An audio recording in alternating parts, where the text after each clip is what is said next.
Welcome to the Everything Coworking podcast. This is your host, Jamie Russo. Thank you for joining me today. Lots going on. It is March, crazy, crazy. And we have Juicy coming up. I am co-hosting a course on fundamentals of finance. I probably should look at the title. I teach this content all the time in my startup school. So I confess I have not started prepping yet. And I'm co-hosting it with Giovanni Pallavicini, my co-host on the Flex Uncensored podcast. And he is not one to prepare. So if I don't drive it, then he's super responsive. He's awesome to work with. I should say that. And he's really awesome at what he does. And he never mentions this, so I have to out him. He has a master's in real estate finance. So he's all over the numbers, but he does not like to spend his time with spreadsheets. So he has partners that he works with on that. I do kind of love spreadsheets. I also have my master's minor is in finance. I think it's finance and entrepreneurship. So the two of us are all about the numbers and making sure you know your numbers before you do a deal. So if you're going to be at Juicy and you're going to be at I think it's Fundamentals of Flex track, then we'll see you there. That's the first week of April in Salt Lake City. Flights are getting expensive. So if you haven't booked, book yours. I had to book on Delta instead of United because I just booked mine last week and they were already kind of pricey. So get in there if you haven't and you're planning to go. There's also the GWA conference in September in Phoenix. Speaking of Phoenix, I am hiking the Grand Canyon from rim to rim. If any of you have done this and have pro tips, please send them. From what we understand, this will take roughly 14 hours. We're going from north to south, I think. We're only doing one way, although I'm doing it with two girlfriends. My friend Kathleen, interestingly, I was in Italy with my friend Kathleen on September 11th, which was a wild experience to be out of the country in that event, but we are great travel partners. And she recently had dinner with a friend who said, "Oh, I'm doing that same route, but I'm going back and forth in the same day." And we were just like, "What do you mean? How could you even do that?" One way, he was like, "Well, we're going to run it." So yeah, we're in pretty good shape. I would be surprised if somebody can do that. And we're going to just walk it one way is our plan. So somebody today told there's three of us going, the other woman, Barb, that we should have poles for going downhill. So I might have to add that to my packing list. I've been super hilly where I live. So I've been hiking around in my 20-pound weight vest. Not super long, mostly walking the dogs with it on, which makes me look kind of ridiculous. I've probably mentioned that a couple times. Good luck to anybody who's doing the open, who's listening. I am not actually enrolled this year. I just could not handle the logistics. I'm trying to be a little bit essentialist in my life, but I'm already having lots of FOMO and feeling like I have to figure out how to make CrossFit work in my life. My CrossFit gym is 20 minutes away. So I work out at home a lot. I go there occasionally, once a week-ish. And that is similar for co-working, right? If it's too hard to get to, people are not going to come. So your radius is pretty tight. Keep that in mind. Okay, what are we talking about today? I want to mention one other thing. I was just reviewing the resource that we're delivering to our Community Manager University members this month. It is sales month. We have themes for the year, we have themes for each month, and we are creating playbooks. And we got this idea from one of our members, and I hope to have the owner on the podcast. I'm not sure it was the owner as much it was the previous community manager who kind of put together playbooks for their team. And I was like, yeah, we need playbooks because we created the community manager program 4 years ago, at least. So we've been running this for a long time. So any of you have been thinking about it, you should give it a try because it is excellent. I will just say we update it all the time. And we're kind of going back through right now and figuring out how do we make the content just really accessible and organized with this tremendous library of training. And we put it into specific buckets. But even from there, how do we provide resources that people could really digest very easily and just kind of run with. So we've been doing live training each month, and the live training so far is coming with a playbook, which is like download it, put it in your binder, read through it, and keep it as a resource. And it's got templates. Okay, so in January, we did a member events playbook, and that thing, you could literally run your whole year from strategy to tactics to like we mapped out a whole lot of member event ideas. If you don't want to think about it, you could just use our entire playbook. It's a great place to start. So March is sales month. So we're doing sales for the non-salesy community manager. So we teach about the sales funnel, which a lot of community managers like have not visualized, even owners. So helping them get that sort of mental model in their brain, how they drive leads to the top of the funnel, which is not typically a community manager role, but sometimes, and it's helpful for them to understand how that process works and their role in making sure you don't lose leads, right? Because they're probably controlling a fair amount of the funnel, like tour scheduling, the process of following up with folks that schedule tours, giving the tours, following up on tours. You might have a sales resource on your team if you have multiple locations, but for sure the community manager is involved, giving tours that convert.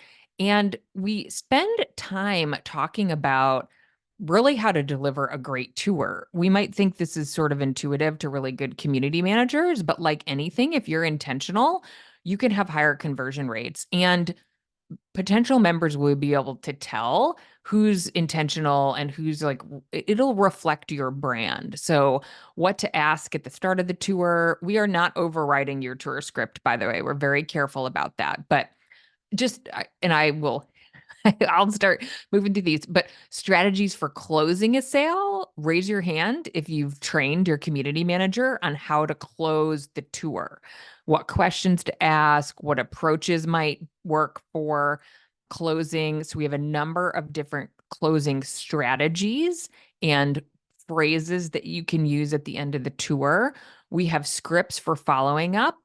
We just added this great resource, and thanks, shout out to Trisha Teague. I had a call with her and she was like, okay, we think we're missing a couple of aspects of our member journey. I was like, oh, I have a tool for you. It's in the updated startup school, which she went to, but I was like, let's put it in the community manager sales training. And it's a perfect, it's a graphical path of the member journey that walks through it step by step. So it's a great opportunity to see what's missing, what can you add, email templates. And then I wanted to get to, okay, so our live training is around personas. So not so much your ideal customer avatar, but what types of people might walk through the door? What do they need? So it's going to be interactive, and we're going to have some good participation and just really help people think through, okay, how do I approach people differently, potential members differently as they come through the door based on their sort of overall profile. So we have the startup team, the freelancer, the remote corporate employee, the digital nomad, the creative, the social entrepreneur, and more. So there's a whole bunch of them, and you would have some common ways of approaching these folks, but you would have some nuances as well. So we're including that. We have a section on how to get social proof and client testimonials, and part of that will be Google Business Month in March. Anyway, even if you don't join Community Manager University and you want to put some of this in place yourself, hopefully that walkthrough was helpful in terms of thinking about things you might want to train your team on if you want to create your own training and develop that in-house. If you don't, check out our membership at everythingcoworking.com/community manager. Okay, what are we talking about today? We are talking about making sure you test your offers before you send a lot of traffic to them. So this was inspired by a call I had last week, which was super interesting. A woman who's in marketing, and you can tell she's very thoughtful and intentional. I also have a marketing background, although mine was more like brand management. And I remember, we'll talk about it in a second. Anyway, I study marketing a lot. We're in the customer acquisition business, right? If you have a co-working space, you are in the hospitality business, but also you need new customers every month because you will have churn. And so you're also in the customer acquisition business and have to know that process really well. So, last week, if you missed it, we talked about adding some urgency and maybe some scarcity to your offers, whether you're just launching your space or whether you're already in business and you're trying to get those fence sitters to convert. So, you want to make sure, though, that the offers that you're promoting are really good, that you've got your messaging right, and that you've tested most commonly you're going to be driving folks to a landing page. So we're going to talk about that today. Okay, but I want to start with some of the basics. So, what do we mean by conversion? So, in the co-working realm, this might mean anything from someone completing an inquiry form on your site or booking a tour. I hate forms. Or signing up for a membership. Most of us don't have e-commerce for memberships on our site, or we don't expect it to get used very much. It might be booking a meeting room. That kind of e-commerce is awesome to have on your site. So we want it's whatever action we want people to take. So that is going to be different based on where the customer is in their journey. But we're going to focus a little bit today on landing pages. So let's talk about landing pages, which is kind of a key player. Most of your marketing is essentially digital marketing because you're driving folks to a website in order to make that conversion. You're not really driving people to your location that's further down the sales funnel, right? But the top of the funnel is really digital. It's either your Google business listing or it's your website. So you are really focused on conversions in the digital realm, and you want to drive people to your website or more ideally to a landing page. Now, I can remember when I first opened my first space in Chicago in 2012. One of my first members he had a social media agency, but he was really like a demand gen guy. And so he was very focused on lots of things that I knew nothing about. Like I said, my background was in product marketing. After business school, I worked for what was Kraft Foods, is now Mondelez. So I worked on brands like Crystal Light and Stovetop. And I was in the cheese division for a while. So we did Cheese Whiz so that kind of marketing. And so this was like my first real introduction to this type of marketing. So he was like, okay, I think he was advocating that I needed to run Google ads. And I think he was probably right, except in 2012, I'm not sure what the search volume would have been on Google ads. And I had no budget for marketing, which is why in our startup school, we really, really focus on make sure you're coming to the table, depending on what kind of market you're in, with a Google ads budget or some other demand gen type of budget. But I was not prepared for that. And so he was like, okay, you can't send people just generically to your website because it won't convert. They'll get lost. They'll get confused. They won't take the actions you want to take. He's like, you need the landing page. And I remember at the time being like, I had no idea what a landing page was. And I'm so used to this language now that I don't think twice about it. But if you don't know, you're not alone. So it's essentially a standalone web page crafted specifically for a marketing or advertising campaign. It is not in the context of the rest of your website. You want a visitor to land on it after clicking on a link from an ad or an email, or you're driving people there from social or from a yard sign or from a billboard. Whatever the funnel is, this is where you're sending people.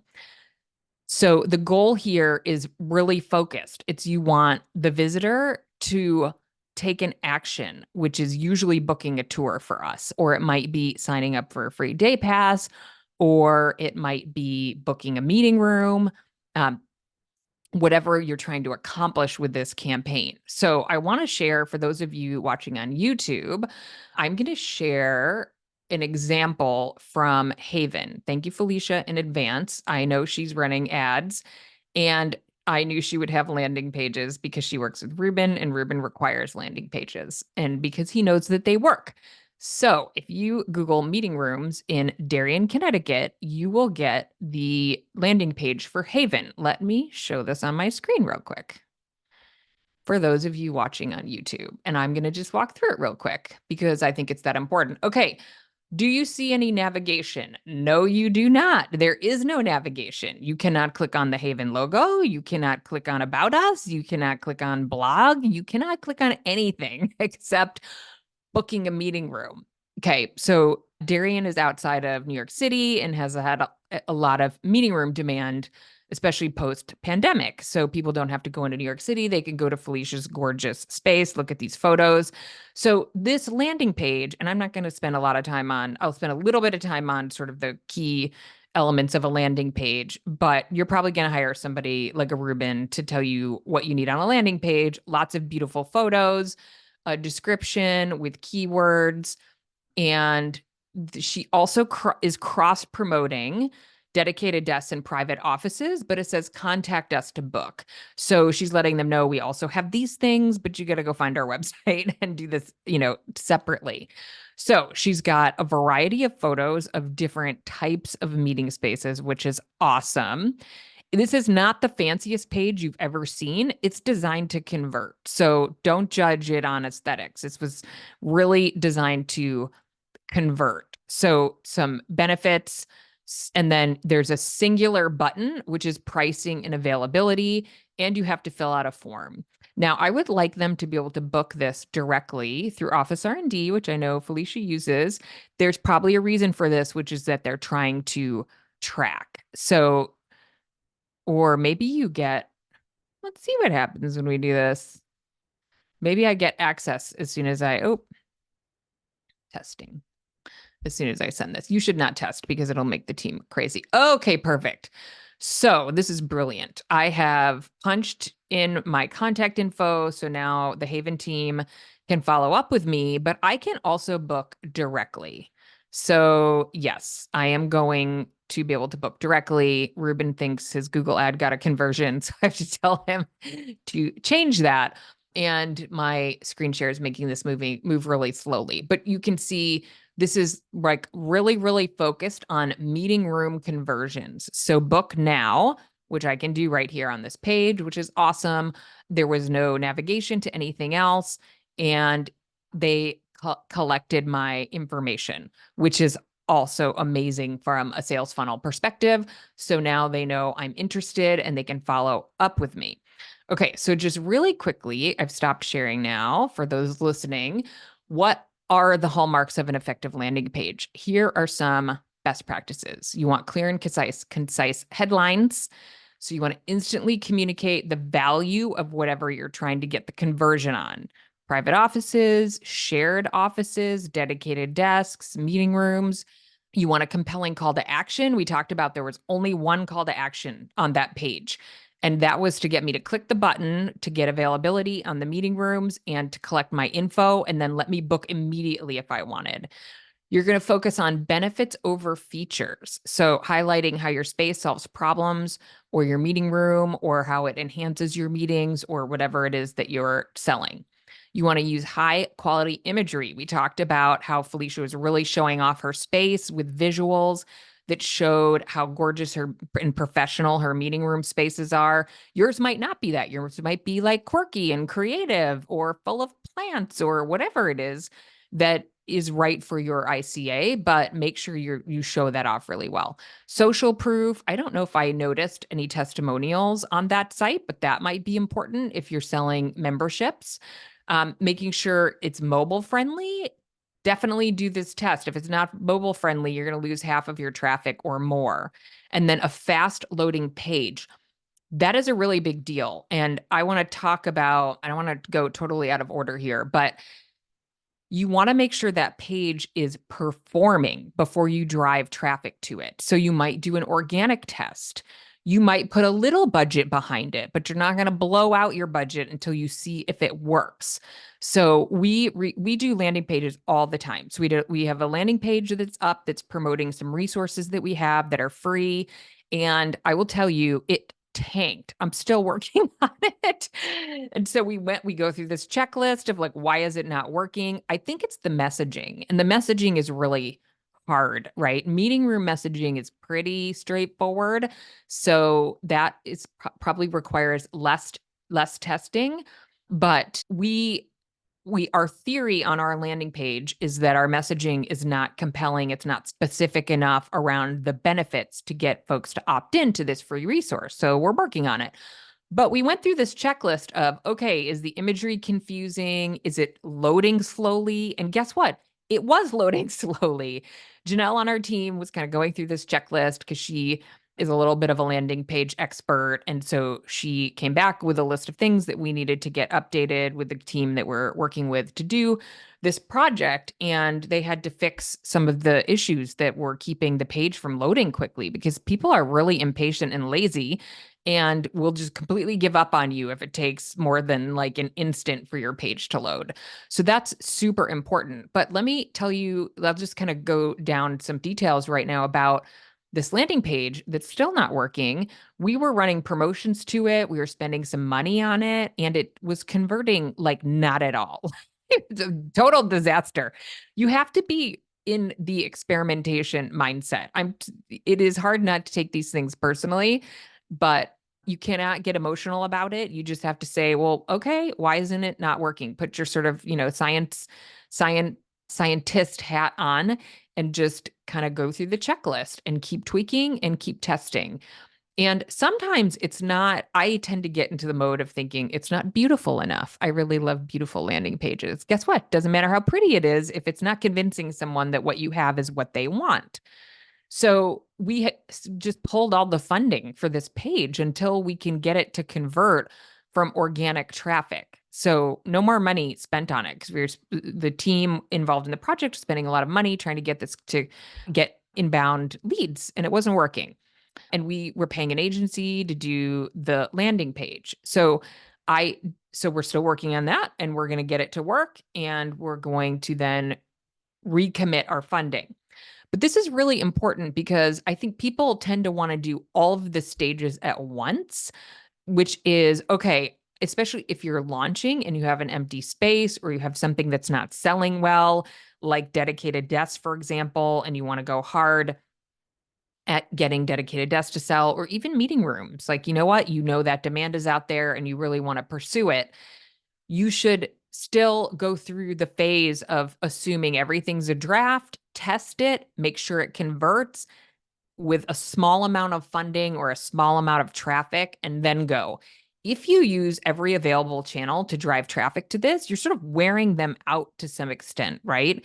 And then you send them to this page that doesn't convert. It's unlikely you can get their attention again to the same page unless you do something really different. So you don't want to wear out your audience if you're in a smaller market.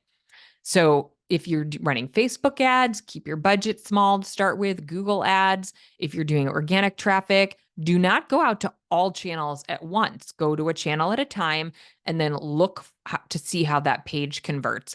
Now, somebody like Ruben, I should have Ruben on the podcast to talk about this, could tell you what he looks for in terms of a conversion rate. I'm looking for a conversion rate from like 15 to 25% on my free resource opt-in pages.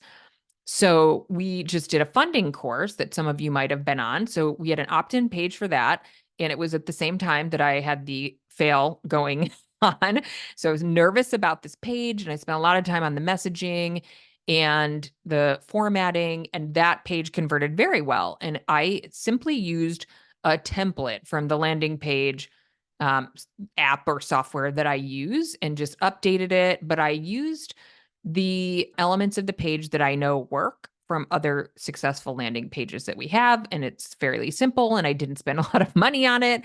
And I just kept my eyeballs on that conversion rate every day just to make sure it was working, and then really hit go on driving traffic to it once I knew, okay, it's converting in the range that I'm looking for. It's working. I've got everything, pretty much right. And you can still use tools like Hotjar. I remember this has been around for a long time. My early member at MySpace in Chicago, his name is Alip. He still is in marketing, I think, and still lives in Chicago. He was actually on the podcast 100 years ago, but he recommended Hotjar, which folks still recommend. And I'm about to launch my new website, and we'll probably put it up on that. It follows like user traffic and their motions and where they go. So if you were looking at your generic website and you send someone to the homepage, There's a lot of places people could go in order to, that is not where you want them to go if you're trying to get them to take a specific action. So it might look kind of all over the place. But if you go to a landing page that doesn't have any navigation, it has one call to action, you can see what people are looking at, where people are spending time, and you can get some insights on your page to help optimize it. Okay, so in general, you want to test campaigns before you drive a lot of traffic to them. Don't do traffic and testing all at once. Here's one other way to do this, which if you're in a bigger market, you might be able to do. And like for email campaigns, you can do this with Active Campaign. You can probably do it with Flowdesk and MailChimp. You can A/B test or split test where you send people to. So you could have two separate landing pages with different messaging or different images and drive your traffic to the two different campaigns. You can, in Active Campaign, for example, test subject lines. I never do this because I think you probably need a bigger audience in our little co-working niche. It's kind of hard to get there, but if you're in a big market, you might be able to A/B test.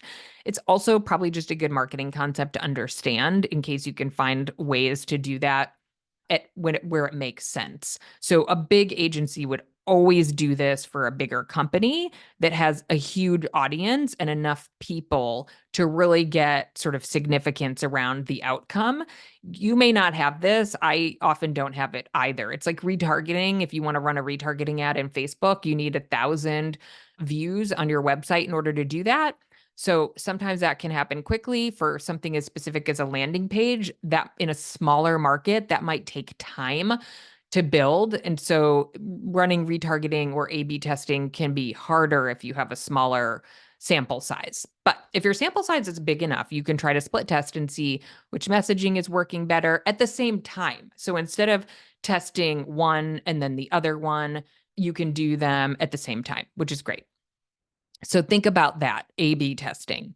So let's see, what else do I want to talk about here? Metrics. Okay, so make sure you have a way to check your metrics that's pretty easy. This is one of the reasons you can do it if you have Google and hold on, it's still called Google Analytics. We're in between websites, so we're a little behind on our Google, is it GA4 setup?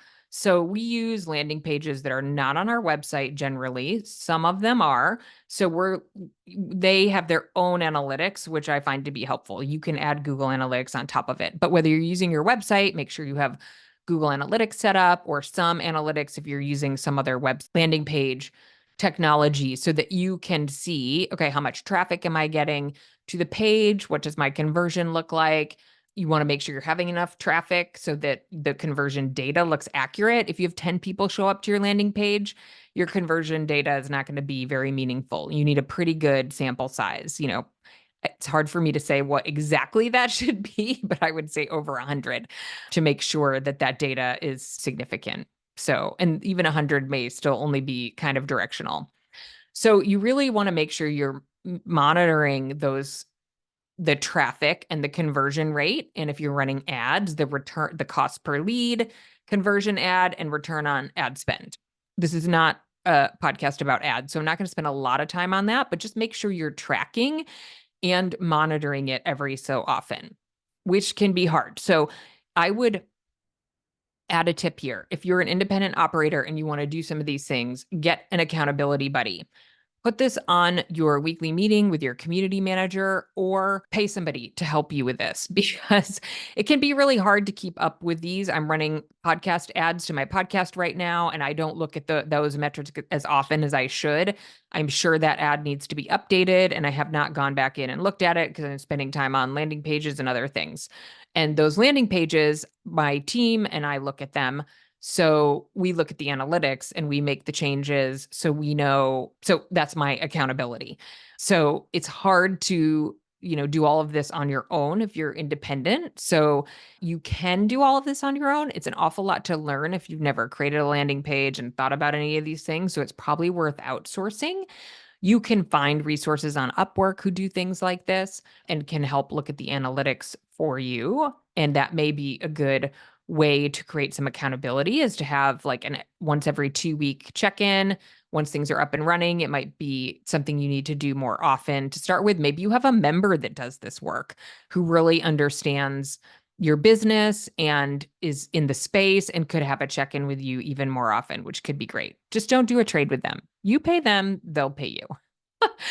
Okay, so I'm going to wrap this up. So you want to experiment, you want to test, you want to drive traffic once you know your landing page is working and converting. And then you can scale up your budget on getting traffic to that landing page. And just remember, it's not set it and forget it. You want to look at the analytics over time and you want to, continue to test, continue to learn, and continue to adapt, which you might need an accountability buddy for. So know yourself. Okay, so I'm going to wrap there. We have some great interviews coming up. Remember, our key takeaway from today is test before you invest and try to be data-driven in your marketing efforts versus running on intuition or just wanting to kind of get everything going all at once, because we want you to save time and money and ensure that you are using your resources to help your co-working space thrive.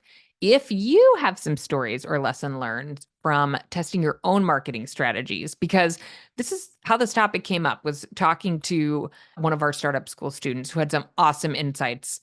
This got me really thinking about this topic. So I love to hear them. Send us a DM on Instagram, send us an email. Until next time, I'll see you next week. Same time, same place.